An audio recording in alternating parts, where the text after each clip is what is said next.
नमस्कार सभी को फिर से। अभी तक जो आपने पढ़े वो पढ़े स्पष्ट फलनों के अवकलन, अस्पष्ट फलनों के अवकलन, लघु गुणक से अवकलन निकालना सीखा। लघु गुणक के रूप में जो हो गया एक्सपोनेंशियल फॉर्म में जब लघु अवकलन दिया हो उसका निकालना सीखा। तो आज हम इसी में आगे बढ़ते हुए फलनों के प्राचलिक रूपों के अवकलज के बारे में जानेंगे।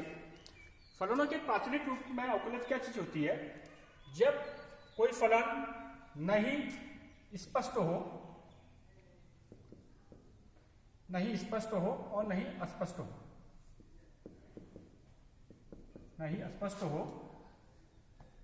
और नहीं स्पष्ट हो, तो और x और y में जो संबंध बन रहा है, जब हम कह रहे हैं x के सापेक्ष अवकलन के लिए जब हम y बराबर fx मान ले रहे थे तो dy बाई dx निकाल रहे थे, जब इनमें आपस में डायरेक्ट रिलेशन ना हो और वो किसी थर्ड चर के रूप में व्यक्त किए जाए इनका संबंध, तो ऐसा जो संबंध कहलाता है वो प्राचलिक रूप कहलाता है। और ऐसे जो अवकलज कहलाएंगे प्राचलिक अवकलज कहलाएंगे। सपोज करें संबंध व्यक्त कर रखा है x बराबर ft और y बराबर gt, तो x और y का संबंध आपस में डायरेक्ट ना होकर तीसरे वेरिएबल t के रूप में है, तो ऐसे संबंध को कहेंगे प्राचलिक रूप में संबंध। और ऐसे इस प्रकार के अवकलज को निकालने के लिए हम वही एक रूल का उपयोग करेंगे, ध्यान से देखेंगे आप उसको। आप जानते हैं dy बाई dt को हम ऐसे लिख सकते हैं dy by dx into dx by dt।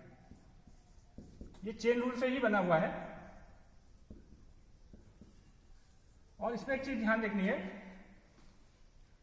तो अब हम अगर हमको dy बाई dx याद करना है तो उसको हम ऐसे लिख सकते हैं dy बाई dx बराबर dy by dt upon dx by dt। यहां पर जो t ये है, यहां ध्यान देंगे t एक प्राचल है और ऐसा संबंध प्राचलिक संबंध कहलाता है। और ऐसा संबंध जो कहलाएगा ये प्राचलिक संबंध कहलाएगा। और t एक प्राचल है, इसको अंग्रेजी में पैरामीटर भी कहते हैं, पैरामीटर भी कहते हैं। और ऐसी इक्वेशंस को हम क्या कहते हैं? पैरामीट्रिक इक्वेशंस कहते हैं। तो अब आप देखेंगे dy बाई dx कैसे निकालेंगे हम, dy by dt upon dx by dt।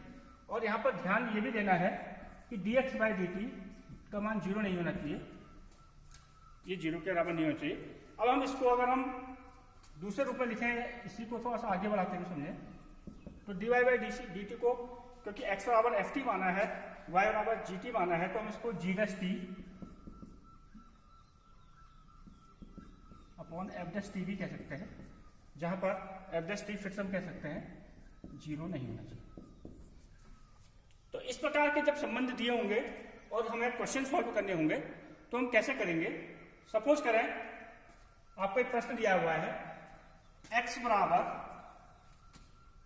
a cos theta, y बराबर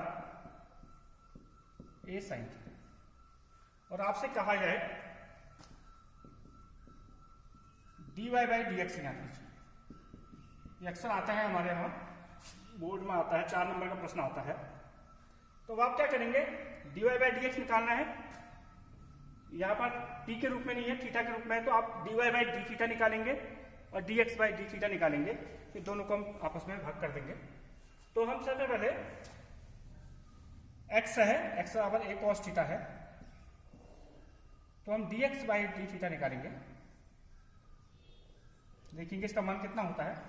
a कांस्टेंट है तो इंटू में है तो ऐसे रहेगा, cos थीटा का माइनस sin थीटा, यानी कि dx बाई d थीटा हो गया माइनस a sin थीटा। इसी प्रकार से दूसरा जो पैरामीट्रिक संबंध समझा रखा है, y बराबर a sin थीटा है, तो हम dy बाई d थीटा निकालेंगे। a sin थीटा का आप जानते हैं, अब मैं सीधे सीधे करूंगा इसको। sin थीटा का आप अवकलन जानते हैं, थीटा के रेस्पेक्ट में देखेंगे तो cos थीटा हो गया, तो dy बाई d थीटा का मान आ गया a cos थीटा।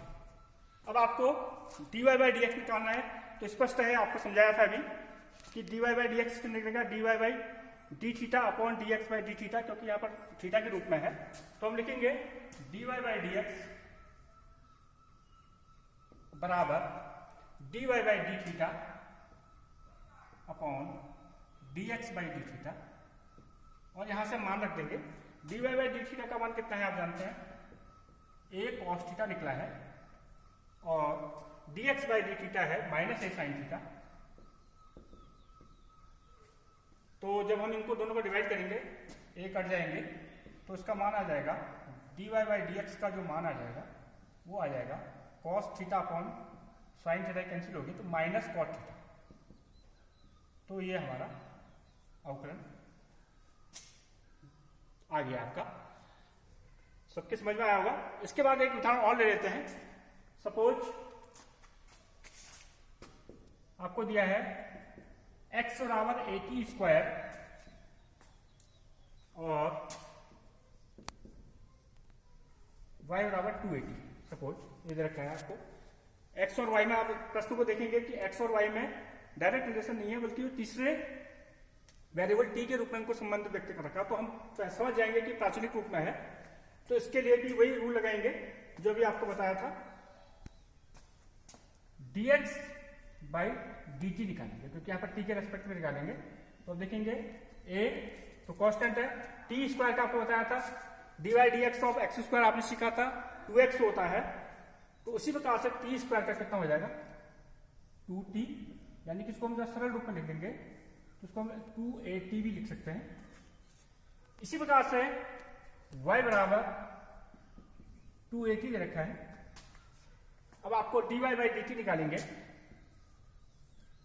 तो dy बाई dt निकालने के लिए आप जानते हैं 2a कांस्टेंट है, अब t के रेस्पेक्ट में t का ही 1 हो जाएगा, तो इसको हम इंटू 1 लिख देंगे, यानी कि 2a। फिर से क्योंकि आपको dy बाई dx निकालना है, तो आपको दोनों को भाग देना पड़ेगा। आप देखेंगे dy बाई dx बराबर dy by dt upon dx by dt। अब dy बाई dt आप जानते हैं, निकला हुआ है आपका आंसर 2a है, और dx बाई dt जो है 2at आपका निकला हुआ है। तो dy by dx 2a cancel हो गए, तो dy बाई dx कितना आ गया आपका 1 बाई t। तो इस प्रकार से आपने दो उदाहरण से समझा किस प्रकार से हम प्राचलिक रूप के अवकलन करते हैं। आपको दो बार अवकलन करना है, एक बार x के लिए, एक बार जो y दे रखा आपको, उनका जिस पैरामीटर के रूप में दे रखा उसके रेस्पेक्ट में अवकलन करना है, फिर आपस में दोनों को भाग कर देना है। तो इस प्रकार आप इन प्रश्नों को देखेंगे और प्रश्नावली के अन्य प्रश्नों को भी हल करने की कोशिश करेंगे। धन्यवाद।